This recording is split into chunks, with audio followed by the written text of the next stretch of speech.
Di video sebelumnya, kita sudah menemukan formula di balik pembentukan harga.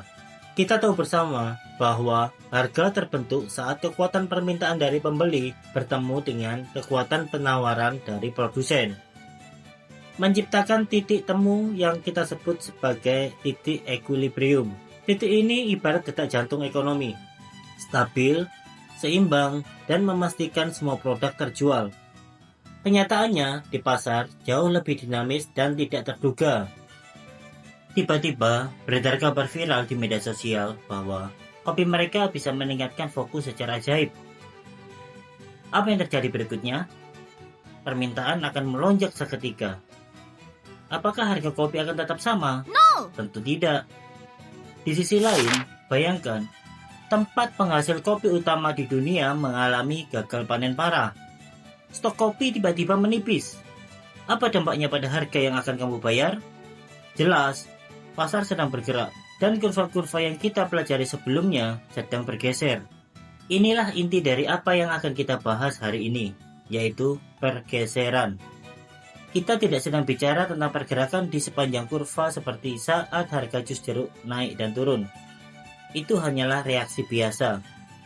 Kita akan membahas saat kurva permintaan bergeser ke kanan atau ke kiri, dan saat seluruh kurva penawaran juga bergeser.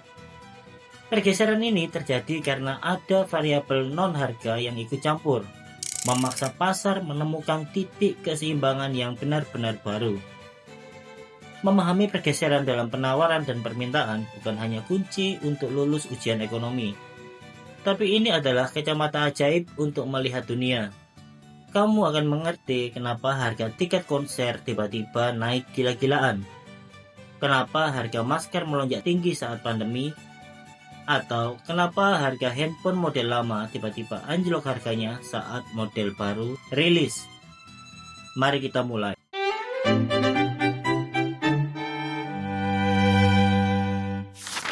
Dalam video sebelumnya, kita telah mendefinisikan konsep penawaran dan permintaan, serta melihat bagaimana keduanya saling berkaitan.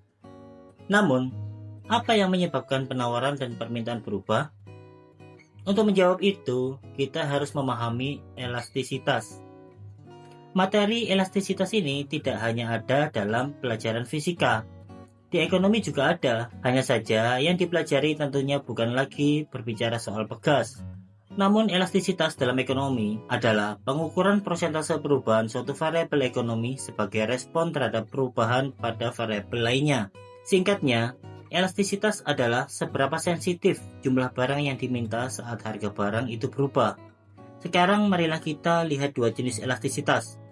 Seperti yang sudah kita duga, ini adalah elastisitas penawaran dan elastisitas permintaan. Elastisitas penawaran mengukur bagaimana produsen akan merespon perubahan harga suatu barang atau jasa. Faktor utama yang mempengaruhi elastisitas penawaran adalah waktu.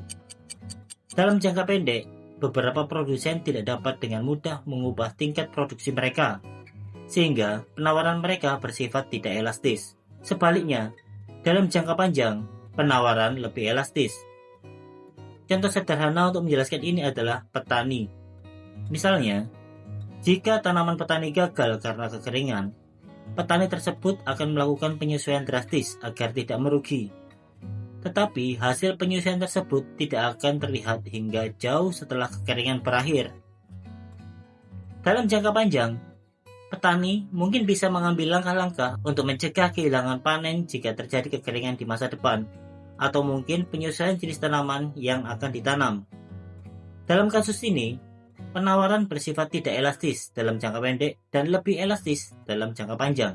Elastisitas permintaan mengukur bagaimana konsumen akan menginginkan lebih banyak atau lebih sedikit sesuatu ketika harga naik atau turun. Jika orang membeli jumlah yang sama atau lebih sedikit dari suatu barang atau jasa setelah kenaikan harga yang besar, permintaannya itu tidak elastis, artinya tidak banyak berubah. Sebaliknya, jika orang membeli jauh lebih sedikit suatu barang atau jasa setelah kenaikan harga yang kecil, permintaannya elastis, artinya dapat berubah banyak. Sebagai contoh, jika tiket bioskop naik dari 30.000 menjadi 70.000, tetapi kamu tidak peduli dan tetap membelinya karena sangat ingin menonton film kesukaanmu, maka permintaanmu bersifat tidak elastis atau inelastis. Namun jika tiket bioskop naik dari 30.000 menjadi 40.000 dan kenaikan kecil itu membuat kamu tidak pergi ke bioskop, maka permintaanmu bersifat elastis. Jadi, pertanyaan besar di sini adalah, apa yang mempengaruhi elastisitas? Bagi konsumen, elastisitas bergantung pada preferensi atau kecenderungan terhadap barang yang diinginkan. Bagi produsen, elastisitas bergantung pada biaya produksi yang juga dikenal sebagai input cost atau biaya input. Setelah memahami elastisitas, mari fokus pada perubahan dalam penawaran. Pertama, mari kita bedah tentang pengaruh biaya input atau input cost. Seringkali, input cost dapat turun karena kemajuan teknologi, otomatisasi, termasuk penggunaan robot dan juga kecerdasan buatan atau yang biasa kita sebut sebagai AI. Kemajuan teknologi tersebut telah membuat proses manufaktur lebih efisien, sehingga menghemat biaya tenaga kerja. Akibatnya, produsen dapat memproduksi lebih banyak dengan biaya yang lebih rendah.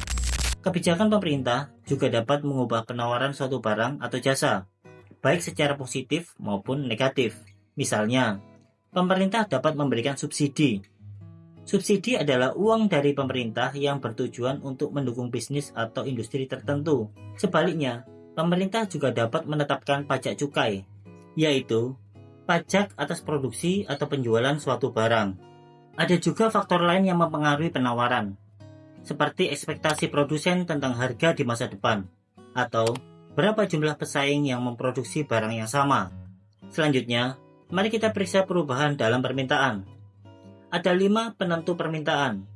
Nomor 1, perubahan dalam pendapatan konsumen.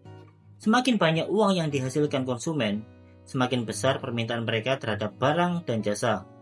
Sebaliknya, semakin sedikit uang yang mereka hasilkan, maka semakin sedikit pula permintaan mereka. Nomor 2, ekspektasi konsumen. Ekspektasi, baik harapan maupun kekhawatiran, dapat mempengaruhi permintaan terhadap barang dan jasa tertentu hari ini. Misalnya, ekspektasi bahwa akan terjadi kelangkaan suatu produk dapat mendorong konsumen untuk membeli lebih banyak produk tersebut sekarang. Seperti dulu saat pandemi, banyak orang berbondong-bondong untuk menyetok masker di rumahnya. Nomor 3, perubahan demografi dan ukuran populasi. Sebagai contoh, jika seorang pengembang properti ingin berinvestasi di Surabaya, mereka harus melihat populasi etnik Jawa, Madura, Cina, serta etnik Arab yang terus bertambah untuk memprediksi permintaan dengan lebih akurat. Nomor 4, perubahan selera dan iklan. Mengikuti tren sosial dan preferensi umum membantu memprediksi bagaimana permintaan akan terlihat. Nomor 5, harga barang terkait. Permintaan dapat bergeser sebagai respon terhadap perubahan permintaan untuk barang lain yang terkait. Ada 2 jenis barang terkait yang punya interaksi khusus, complement and substitutes. Complement atau barang pelengkap adalah 2 barang yang dibeli dan digunakan bersama-sama. Mereka saling melengkapi. Karena itulah dinamai demikian. Ketika kita mempertimbangkan untuk membeli raket tenis, bola tenis dianggap sebagai pelengkap, karena bermain tenis membutuhkan keduanya. Substitutes atau barang pengganti adalah barang yang digunakan sebagai pengganti satu sama lain. Mereka bersifat saling menggantikan, maka dari itu disebut barang pengganti. Jika permintaan raket pedal meningkat, hal itu dapat menurunkan permintaan raket tenis, karena raket pedal berfungsi sebagai pengganti raket tenis. Pada grafik, setiap kali penawaran meningkat, kurva penawaran bergeser ke kanan. Setiap kali penawaran menurun, kurva penawaran bergeser ke kiri. Hal yang sama berlaku untuk kurva permintaan. Setiap kali permintaan meningkat, kurva permintaan bergeser ke kanan. Setiap kali permintaan menurun, kurva permintaan bergeser ke kiri. Semua perubahan ini dalam penawaran dan permintaan menghasilkan perubahan harga. Dan sebagai konsumen, kita selalu tertarik pada seberapa mahal barang-barang tersebut. Mari kita lanjutkan pembahasan kita dengan melihat lebih dekat tentang harga. Sampai jumpa di video berikutnya.